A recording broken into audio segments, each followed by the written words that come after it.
ಇಂದಿನ ತರಗತಿಗೆ ನಿಮಗೆಲ್ಲರಿಗೂ ಸ್ವಾಗತ. ನಾನು ನಿಮ್ಮೊಡನೆ ಹಂಚಿಕೊಳ್ಳಲಿಕ್ಕೆ ತಂದಿರುವಂಥ ಪಾಠ ಭಾರತದ ವಿದೇಶಾಂಗ ನೀತಿ ಹಾಗೂ ಜಾಗತಿಕ ಸವಾಲುಗಳು.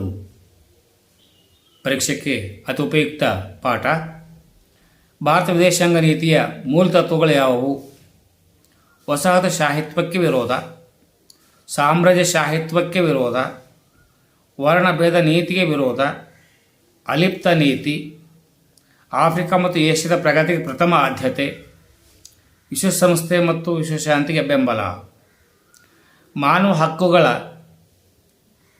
ರಕ್ಷಣೆಗಾಗಿ ಭಾರತ ಕೈಗೊಂಡಿರುವ ಕ್ರಮಗಳನ್ನು ತಿಳಿಸಿ, ಅಥವಾ ಮಾನವ ಹಕ್ಕುಗಳ ಪ್ರತಿಪಾದನೆಗಾಗಿ ಭಾರತ ನಡೆಸುತ್ತಿರುವ ಹೋರಾಟವನ್ನು ವಿವರಿಸಿ. ಸಾರ್ವತ್ರಿಕ ಮಾನವ ಹಕ್ಕುಗಳನ್ನು ಭಾರತ ಪ್ರತಿನಿಧಿಸುತ್ತಾ ಬಂದಿದೆ. ಸಂವಿಧಾನದಲ್ಲಿ ಮೂಲಭೂತ ಹಕ್ಕುಗಳನ್ನು ನಮೂದಿಸಿದೆ. ಸ್ವಾತಂತ್ರ್ಯದ ಹಕ್ಕು, ಸ್ವರಕ್ಷಣೆಯ ಹಕ್ಕು, ಧಾರ್ಮಿಕ ಸ್ವಾತಂತ್ರ್ಯ, ಸಾಂಸ್ಕೃತಿಕ ಹಾಗೂ ಶೈಕ್ಷಣಿಕ ಹಕ್ಕು ನೀಡಲಾಗಿದೆ.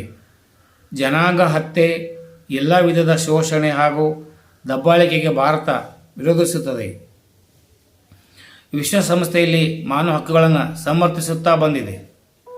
ಜಾಗತಿಕ ವೇದಿಕೆಗಳಲ್ಲಿ ಮಾನವ ಹಕ್ಕುಗಳನ್ನು ಸಮರ್ಥಿಸುತ್ತಿದೆ.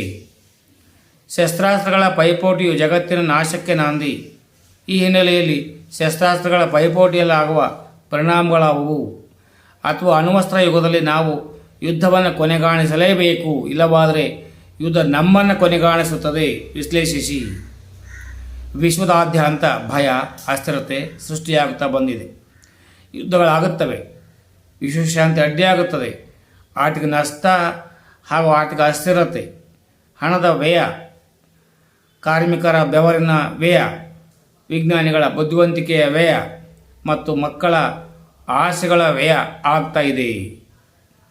ಸದ್ಯದಲ್ಲಿ ನೋಡ್ತಾ ಇದ್ದೀರಿ ನೀವೆಲ್ಲ. ಭಯೋತ್ಪಾದಕತೆಯನ್ನು ಉಂಟಾಗುವ ಪರಿಣಾಮಗಳಾವವು? ವ್ಯಕ್ತಿಗಳ ಪ್ರಾಣಹಾನಿ, ಆಸ್ತಿಪಾಸ್ತಿಗಳ ನಷ್ಟ, ಆರ್ಥಿಕ ಅಭಿವೃದ್ಧಿಗೆ ತಡೆ, ಸಾಮಾಜಿಕ ಸಾಂಸ್ಕೃತಿಕ ಧಕ್ಕೆ, ಮಾನಸಿಕ ವೇದನೆ, ಕಾನೂನು ಸುವ್ಯವಸ್ಥೆಯ ಅಡ್ಡಿ, ಜಾಗತಿಕ ಭದ್ರತೆಗೆ ಧಕ್ಕೆ. ಭಯೋತ್ಪಾದನೆ ಸವಾಲನ್ನು ಎದುರಿಸಲು ಭಾರತ ಕೈಗೊಂಡಿರುವ ಕ್ರಮಗಳಾವುವು? ರಾಷ್ಟ್ರೀಯ ತನಿಖಾ ದಳವನ್ನು ಸ್ಥಾಪಿಸಿದೆ. ವಿಶೇಷ ಪರಿಣತಿ ಪಡೆಗಳನ್ನು ರಚಿಸಿದೆ. ರಕ್ಷಣಾ ಪಡೆಗಳನ್ನು ರಚಿಸಿದೆ. ಭಯೋತ್ಪಾದಕ ನಿಗ್ರಹ ಪಡೆಗಳನ್ನು ರಚಿಸಿದೆ.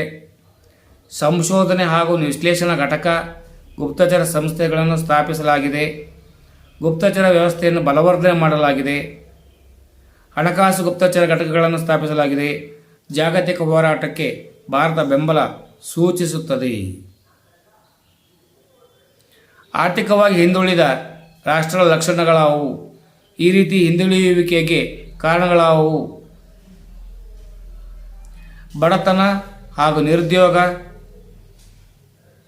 ನೈಸರ್ಗಿಕ ಸಂಪನ್ಮೂಲಗಳ ಅಸಮರ್ಪಕ ಬಳಕೆ, ಕಳಪೆ ಗುಣಮಟ್ಟದ ಶಿಕ್ಷಣ, ಅನಾರೋಗ್ಯ ಹಾಗೂ ಅಪೌಷ್ಟಿಕತೆ, ತಂತ್ರಜ್ಞಾನದ ಕೊರತೆ, ಮೂಲಭೂತ ಸೌಕರ್ಯಗಳ ಕೊರತೆ. ಪ್ರಿಯ ವಿದ್ಯಾರ್ಥಿಗಳೇ, ಚೆನ್ನಾಗಿ ಮನನ ಮಾಡಿಕೊಳ್ಳಿ, ಮಂದಟ್ಟು ಮಾಡಿಕೊಳ್ಳಿ, ಅಭ್ಯಾಸ ಮಾಡಿ ನಿರ್ಭಯವಾಗಿ ಪರೀಕ್ಷೆಯಲ್ಲಿ ಬರೆದು ಬನ್ನಿ. 80 ಅಂಕಗಳು ನಿಮ್ಮದೇ ಆಗಲಿ. ಸರ್ವೇ ಜನೋ ಸುಖಿನೋ ಭವಂತು. ಜೈ ಕರ್ನಾಟಕ, ಜೈ ಹಿಂದ್, ಜೈ ಭಾರತ್ ಮಾತೆ.